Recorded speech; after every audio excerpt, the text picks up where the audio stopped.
নারী কিসে আটকায় তা বলা কঠিন, তবে বিএনপি কিসে আটকায় তা বলা খুবই সহজ। বিএনপি পিরোজপুর, পটুয়াখালী ও গোপালগঞ্জের কিছু নির্বাচনী আসনে বারবার আটকে যায়। এসব আসনে বিএনপির প্রার্থীরা বারবার হেরেছে, হারিয়েছে জামানত। মূলত আওয়ামী লীগ ও জামায়াতে ইসলামীর দাপটে এসব আসনে বিএনপির প্রার্থীরা সুবিধা করতে পারে না। জাতীয় নির্বাচনের ইতিহাসে যেসব আসনে বিএনপির করুণ অবস্থা, সে আসনগুলো সম্পর্কে বিস্তারিত জেনে নেওয়া যাক। প্রথমেই পিরোজপুর 1। পিরোজপুর সদর, ইন্দুরকানী ও নাজিরপুর উপজেলা নিয়ে গঠিত এই আসনে 1996 সালের ফেব্রুয়ারির বিতর্কিত নির্বাচন ছাড়া বিএনপি কখনোই জিততে পারেনি। এটা জামায়াতের সাবেক নেতা দেলোয়ার হোসেন সাঈদীর নির্বাচনী এলাকা। তিনি এখানে নির্বাচন করে পরপর দুবার এমপি হয়েছিলেন। 1991 সালে এই আসনে বিএনপির মনোনয়ন পান মরহুম গাজী নুরুজ্জামান বাবুল। প্রায় 18,000 ভোটের ব্যবধানে আওয়ামী লীগের কাছে হারান তিনি। 1996 জুনের নির্বাচনেও তাকেই মনোনয়ন দেয় বিএনপি। সেবার আরও খারাপ অবস্থা, চতুর্থ স্থানে থেকে জামানত হারান বাবুল। এরপর আর পিরোজপুর 1 আসনে ধানের শীষের কোনো প্রার্থী দেয়নি বিএনপি। পিরোজপুর 1 থেকে পিরোজপুর 2-এ বিএনপির অবস্থাটা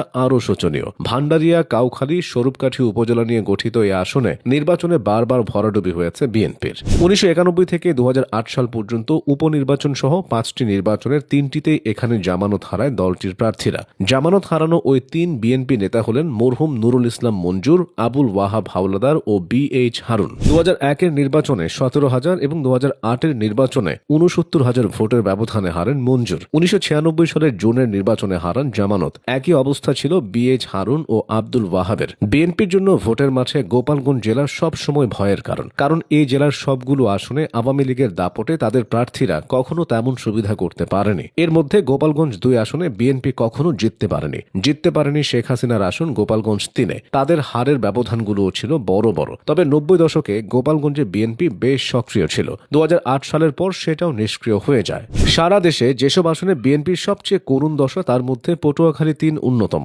গলাচিপা ও দশমিনা উপজেলা নিয়ে গঠিত এই আসনে 1991 পরবর্তী 4টি নির্বাচনে জিতেছে আওয়ামী লীগ। কেবল জেতা নয়, ধানের শীষকে বলতে গেলে লজ্জাজনক হার দিয়েছে নৌকা। 2008 সালে এই আসনে গোলাম মাওলা রনিকে মনোনয়ন দেয় আওয়ামী লীগ। তখন এলাকায় অনেকটাই অপরিচিত ছিলেন তিনি, অথচ অপরিচিত রনির কাছেও 59,000 ভোটের ব্যবধানে হারে বিএনপি প্রার্থী। মূলত পটুয়াখালী 3 আসনে আওয়ামী লীগের শক্তিশালী ভোট ব্যাংকের কারণে সুবিধা করতে পারে না বিএনপি। পটুয়াখালী 4 তথা কলাপাড়া, রাঙাবালী আসনেও বিএনপির ভোটের ইতিহাসের বেহাল দশা। সমুদ্র সৈকত, কুয়াকাটা ঘেঁষে থাকা এই নির্বাচনী এলাকাতে 1996 সালের ফেব্রুয়ারির বিতর্কিত নির্বাচন বাদে কখনো জয় পায়নি বিএনপির প্রার্থীরা। কমপক্ষে 9,000 থেকে সর্বোচ্চ 20,000 ভোটের ব্যবধানে এখানে নৌকার কাছে হেরে এসেছে ধানের শীষ। আওয়ামী লীগের ভোটের ঘাঁটি বলতে যা বোঝায় তার অন্যতম পটুয়াখালী 4। তবে 2026 সালের নির্বাচনে আওয়ামী লীগ না থাকায় বিএনপি এখানে চমক দেখাতে পারে। বিএনপির দুর্বল আসনগুলোর মধ্যে বরগুনা 1 তথা সদর, আমতলী ও তালতলী অন্যতম। 2001 সালে এখানে নৌকার প্রার্থীকে হারিয়ে বিজয় হয় আওয়ামী লীগের আরেক বিদ্রোহী প্রার্থী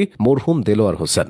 আওয়ামী লীগের 2 প্রভাবশালী প্রার্থীর এই লড়াইয়ে বিএনপির জয় আশা করা হলেও জামানত হারান ধানের শীষের প্রার্থী। এই একটি হিসাব থেকে বোঝা যায় কি করুণ অবস্থা এখানে ধানের শীষের। আসন্ন 2026 জাতীয় নির্বাচনে এই আসনে জামায়াতে ইসলামীর প্রার্থী হয়েছেন দলটির নায়েবে আমির ডাক্তার সৈয়দ আব্দুল্লাহ মোহাম্মদ তাহের। এর আগে জোটের প্রার্থী হিসেবে তিনি এই আসন থেকে একাধিকবার জিতেছেন। তবে বিএনপির কোনো প্রার্থী এই আসনে জিততে পেরেছে কেবল 1991 সালে। অবশ্য অতীতের যে কোনো সময় থেকে বর্তমান প্রেক্ষাপট ভিন্ন, তাই বিএনপির সামনে সুযোগ আছে দুর্বল আসনগুলোতে নতুন করে লড়াই করার।